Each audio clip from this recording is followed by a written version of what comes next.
कैसे हैं बच्चों? आज हम आपको पढ़ाएंगे ऑक्सीकरण मेथड से आपको प्राथमिक, द्वितीयक, तृतीयक अल्कोहल पहचानना। ठीक है, तो ऑक्सीकरण मेथड, ठीक है, अल्कोहल परीक्षण का। देखिए जनाब, अगर हम बात करें प्राथमिक अल्कोहल की, अगर हम प्राथमिक अल्कोहल का ऑक्सीकरण कराएं तो वो इजीली होता है। प्राथमिक अल्कोहल का ऑक्सीकरण कराने पर किसमें चेंज हो जाता है? वो एल्डिहाइड में चेंज हो जाता है। किसमें चेंज हो जाता है? एल्डिहाइड में। फिर ऑक्सीडेशन करा दें तो किसमें चेंज हो जाता है? कार्बोक्सिलिक में।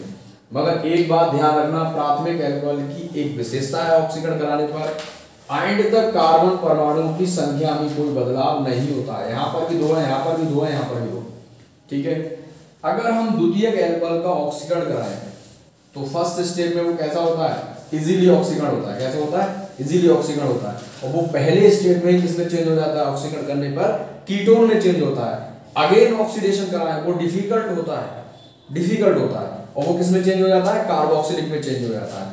अगर हम द्वितीयक अल्कोहल की बात करेंगे तो यहाँ पर जो कार्बन परमाणु की संख्या है और यहाँ पर कार्बन परमाणु संख्या है, ये कार्बन परमाणु संख्या मूल कार्बन परमाणु संख्या से क्या हो जाती है? कम हो जाती है। द्वितीयक अल्कोहल में दूसरी बार ऑक्सीकरण कराने पर कार्बन परमाणु की संख्या में बदलाव हो जाता है। यहाँ कितने थे? 3 कार्बन उपस्थित थे, यहाँ पर कितने रह गए? 2 रह गए और ऑक्सीकरण कैसा हुआ? डिफिकल्ट हुआ।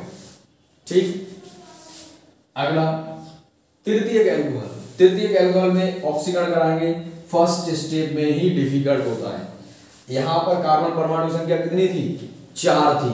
इसका ऑक्सीकरण कराया, यहाँ पर कितनी रहेगी? 3। ऑक्सीकरण कराने पर कार्बन परमाणु संख्या कितनी रहेगी? 3 रहेगी। और ये किसमें चेंज हो गया?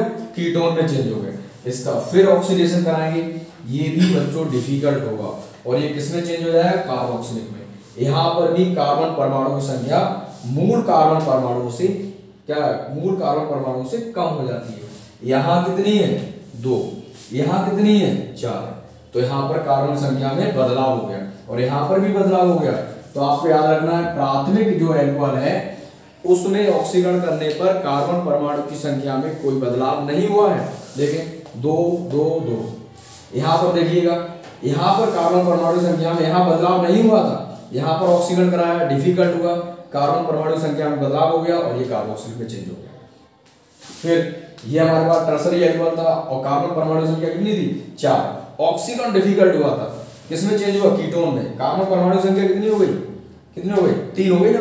उसके बाद क्या करेंगे? डिफिकल्ट, फिर ऑक्सीकरण हुआ, फिर ये किसमें चेंज हुआ? कार्बोक्सिलिक में। कार्बन परमाणु संख्या फिर कम हो गई यहाँ पर। तो आप ये याद रखिएगा, प्राथमिक अल्कोहल कार्बोक्सिलिक चले जाते हैं, कोई बदलाव नहीं होता कार्बन परमाणु संख्या में और इनके समय बदलाव हो जाता है। ठीक है, ये आपके लिए है ऑक्सीकरण मेथड।